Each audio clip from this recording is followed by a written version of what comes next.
Welcome everybody, and today we're going to be visiting Oakwood Cemetery in Saline, Michigan. In 1832, the town of Saline was established. A surveyor who was mapping out the city, whose name was Orange Risdon, is generally considered to be the town's founder.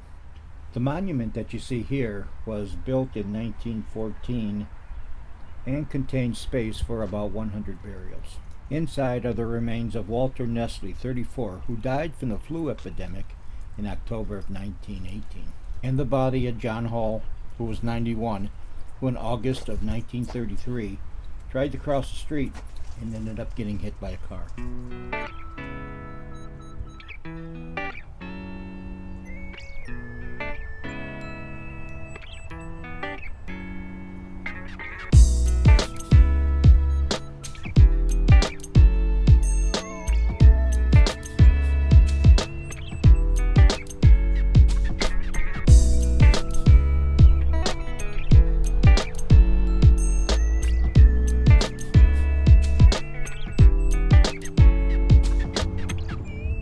So our first stop today would be to the gravesite of Officer Clifford Stang.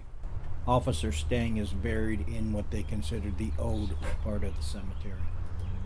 In 1929, Clifford Stang lived with his wife Jewel in the little city of Saline, Michigan. He was an oil salesman, probably for a regional oil company, but in February of 1929, he became a police officer for the city of Ann Arbor. March 21st, 1935 started out just like any other day for Officer Stang. Before leaving for work, his wife Jewel had asked him to buy a tie clasp to spruce up his uniform. Officer Stang arrived at work a few minutes before 3 o'clock. Within a few minutes, he was walking his beat on the east side of Main Street, while Officer William Mars was assigned to walk the west side of Main Street. Officer Stang started heading for the Cullen and Weatherby clothing store when Officer Mars yelled to him, "Where are you going?" Clifford yelled back, "I'll be right back." The next time Officer Mars would see him, he would be lying on the floor of the Cullen and Weatherby clothing store dying of a gunshot wound.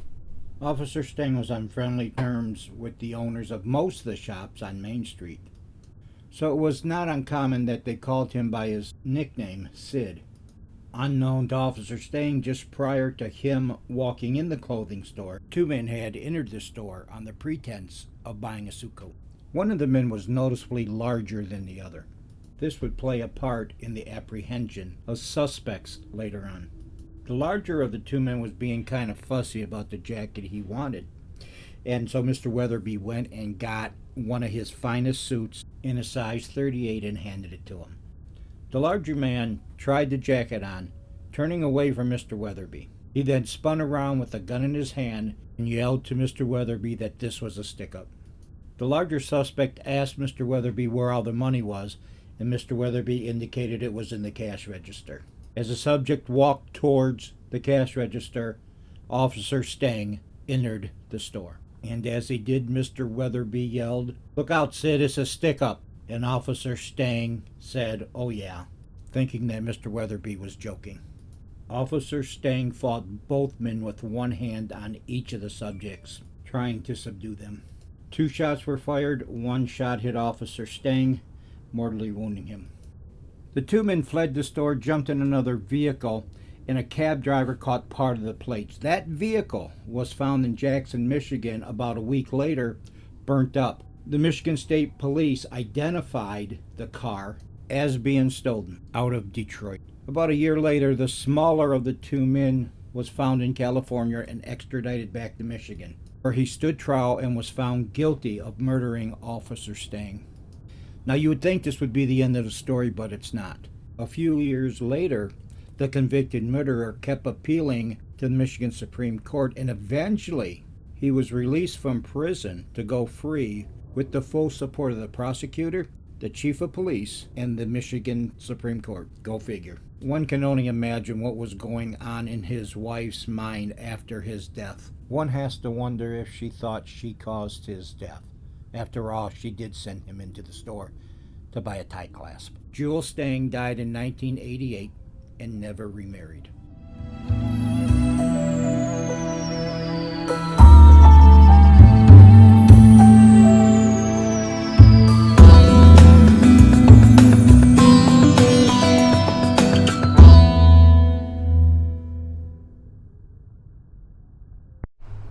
As I left Officer Stang's grave, I walked on over to the receiving vault. I took a look inside. There's nothing in there but a bunch of bricks, so no equipment, not anything else, and of course, nowadays they don't need to use these.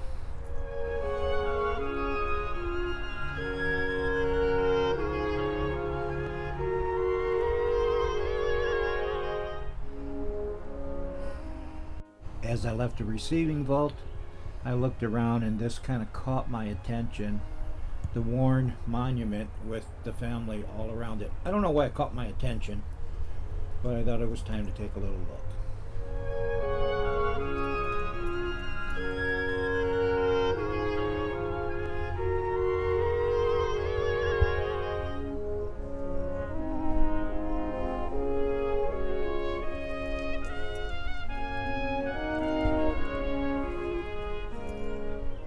A little bit behind me and to my right, there's a big empty field, and as I walked back over there, I noticed that there was a placard sticking up. As I walked over it, I noticed it was the Colored Potter's Field Memorial. This was actually one of the first times that I've actually seen a Potter's Field in a cemetery, let alone it being for colored people. Now, while of course I don't remember the 1890s, I do remember the 1960s. And I just can't imagine 1890s being the greatest of times for black people to live in. Buried near here and maybe even in the Potter's Field is 24-year-old Veronica Adams, employed by William Lair of Manchester, Michigan as a domestic helper. In other words, she done all the housework. The Lair residence occupied the second floor of the family business. On the morning of May 18, 1890, Veronica was working at hanging out the laundry. The reel that held the clothesline was not in the proper position, and she was trying to get it back in the position by standing on a chair and hanging it where it belonged. She was pulling the reel back to its desired location. The rope that she was hanging on to keep her balance broke. She lost her balance, fell headlong over the porch railing down to the brick pavement below, breaking her neck. Veronica was just 24 years old.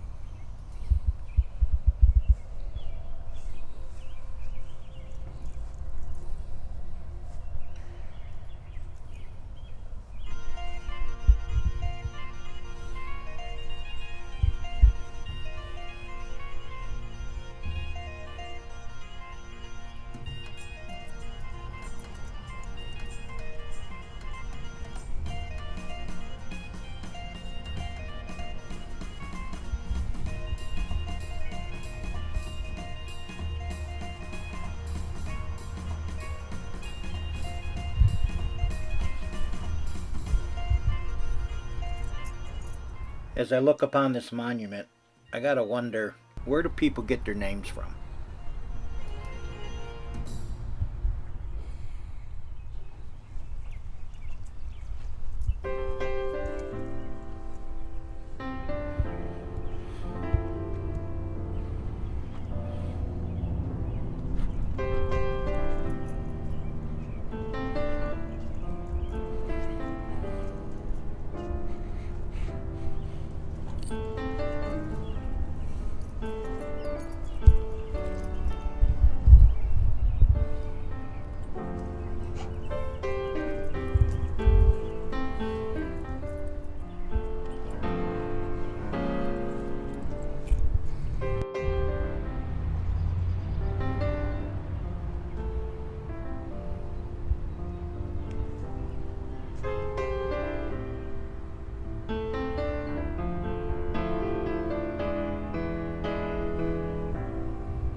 My second to last stop today is to see Jodi Lynn Bartmess.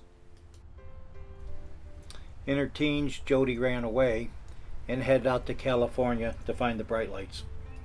Somewhere along the way, she lost her way, ended up being stabbed to death on April 2nd, 1990. She was just 22 years old. Her murderer was caught, tried, and convicted, but only received 8 years in prison. Some say that the man who killed her because she stole drugs from him.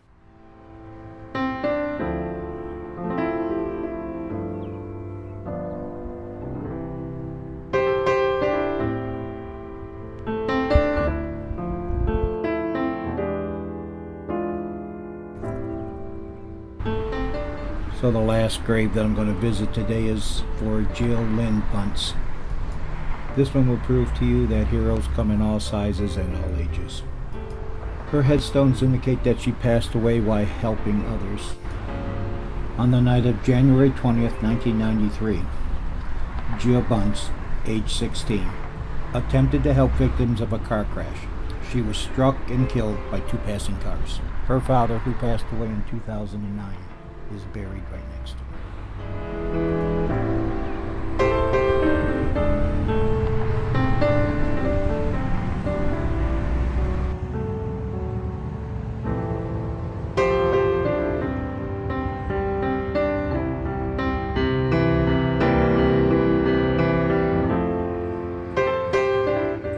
Well, now it's time for Topa and I to leave Saline, Michigan and Oakwood Cemetery.